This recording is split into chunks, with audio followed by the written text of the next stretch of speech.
When you are 20 to 30 years old, you should follow a good boss, join a good company to learn how to do things properly. When you're 30 to 40 years old, if you want to do something yourself, just do it. You still can't afford to lose, to fail.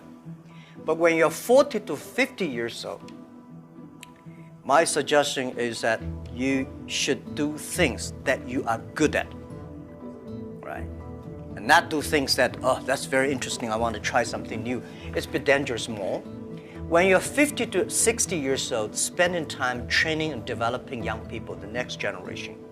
When you're over 60 years old, better stay with your grandchildren.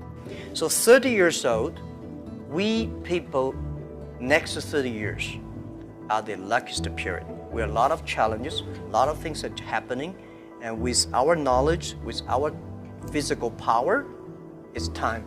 I was born in a very poor family. I never got a great education. I failed all the examinations. For what reason? I don't know. Later, I realized I don't have money, I don't have technology. The only thing I competed with my people, the young people, is let's compete for 10 years later. This is what I believe 10 years later will be happening. So everything I do for that goal, I know 10 years later, this thing is going to happen. So prepare for that. Because I know if I compete with him for next month, no chance.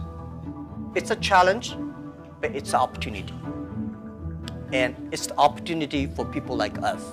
The most difficult thing is to convincing a successful people. When you tell him, this is a great opportunity, he said, no, forget it, right? I've been doing this for 30 years. But for people like us, we're looking for opportunities in order to survive. If you want to be successful tomorrow, it's impossible. If you want to be successful a year later, it's impossible. But if you want to win 10 years later, you have a chance.